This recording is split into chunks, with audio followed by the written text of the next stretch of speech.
Thank you, Dr. Craig. We now move to our rebuttal portion of our debate. First, Dr. Borg, 10 minutes. I want to begin with two relatively quick comments and then launch into a more extended exposition of something. The first comment is this. Several times during Bill Craig's presentation, he spoke of most New Testament scholars, the majority of New Testament scholars, etc. I can quote as many authorities as he does. We read different people. And that's because what you are seeing here is a debate or a dialogue between, and I should let you label the branch of scholarship that you are most familiar with. I don't know if you would speak of it as conservative scholarship or how you would label it. And I represent moderate to liberal scholarship. And in my reading, the majority of New Testament scholars agree with me. I don't think there's any real point in citing contemporary authorities and counting up noses and so forth. We could each do that ad nauseum, and it wouldn't be very interesting to you. Second quick comment, he has also said that I've offered no evidence or argumentation for my position.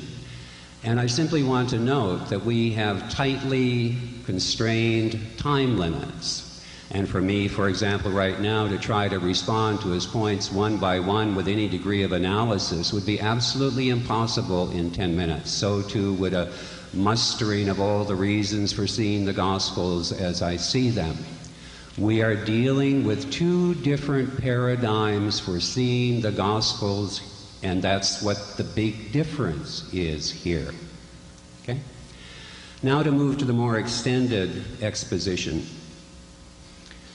It's very important for you all to realize that our differences are both historical and theological. To say something about the historical differences first. As I listened to what he was saying, it seems to me that our primary historical difference is on the question, was the tomb empty? I think we both agree that Jesus appeared to his followers. I certainly affirm that myself, and I heard him affirming that too. It would be interesting, and I would love you to respond to this if you would, Bill. Do you imagine that if you had been there with a camera,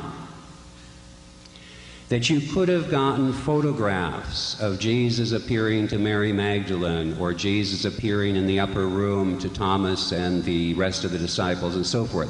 When you say Jesus rose bodily from the dead, are you implying that it's that kind of event that could have been photographed, could have been videotaped? And I see that to be on a continuum with his strong defense of the historicity of the empty tomb, that we're talking about the transformation of a corpse here on Bill's understanding. I think that's our primary historical difference. Okay? And I'm not here arguing that I know for certain that the tomb was not empty.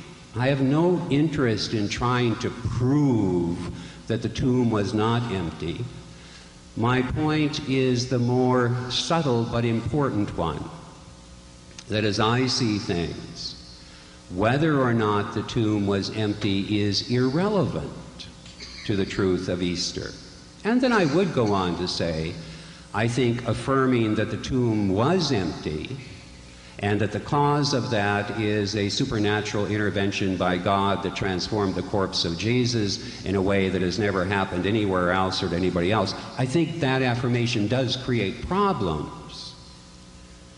But again, what I'm trying to sharpen here is that, as I see it, the primary historical difference is, was the tomb empty? Did something happen to the corpse of Jesus? That's the historical difference. The theological difference is this: how much does that matter? And you've heard Bill say, if the tomb wasn't empty, then Christianity is a delusion. It matters very much indeed theologically on his analysis. And for me, it really doesn't. And I don't know that you can quote Paul, as Bill has just done, to support his position at this point. In that same chapter, 1 Corinthians 15, where he says in verse 14, if Christ has not been raised from the dead, then our preaching is in vain and your faith is in vain. In that same chapter, Paul speaks of his own experience of the risen Christ, which was clearly a vision. And he even puts his own experience in a list with the experiences of the others, implying that they had similar kinds of experiences to his own. And then later in the chapter, when Paul addresses the question, with what kind of body are the dead raised, Paul explicitly denies that it is the physical body, the flesh and blood body, and speaks instead of a spiritual body. So Paul unambiguously affirms a bodily resurrection, but says it's a spiritual body. And I'm very, very comfortable with that. Bill has also suggested that my understanding of metaphor kind of doesn't work. Let me affirm as strongly as I know how, metaphor is about something. And what do the stories... I'm not saying the risen Christ is a metaphor. I'm saying the Easter stories are metaphorical narratives. And what they are about is that they are about that affirmation. Jesus is a figure of the present, not of the past. Jesus is a living spiritual reality. To the extent that we can use literal language about this, that is the literal meaning, as I see it, of the metaphorical narratives about Easter. And let me use my remaining 3 minutes to illustrate that concretely by reminding you of the story of the Emmaus Road. You all, most of you anyway, kind of know how it goes. It's the day we call Easter Sunday. 2 followers of Jesus are walking from Jerusalem to Emmaus, a village about 7 miles away, according to Luke. And as they're walking, they're joined by a stranger. Now, we as the readers know the stranger to be the risen Christ, but they don't know that. And they walk together for several hours. They talk, they converse. The 2 followers share with the risen Christ their hopes that they had had for Jesus, and now he's been crucified and so forth. They talk about Scripture together, and after journeying together for several hours, no recognition yet, they arrive at the village of Emmaus. It's getting late, it's getting dark. The stranger is about to leave them, and they say to the stranger, "Stay with us, for it is evening, and the day is far spent." Or in the words of the King James Version, "Abide with us, fast falls the eventide. The darkness is coming on, stay with us." And so the stranger agrees. They go in, they still haven't recognized him. They sit down for a meal.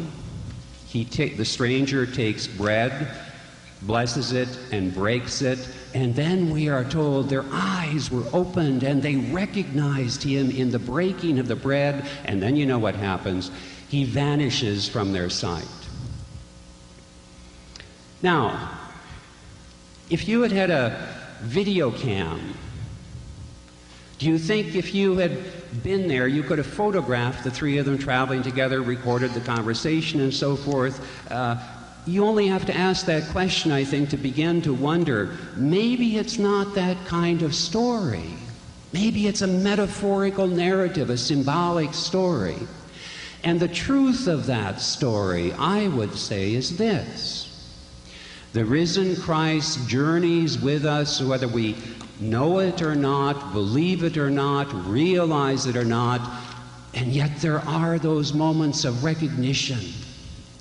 And according to the story itself, those moments sometimes come through Scripture, they sometimes come through communion, Eucharist, the Mass, whatever you call it in your tradition, and they come in other ways as well. The literal truth of that story is the risen Christ is a figure of the present, who continues to be known to this day. Thank you.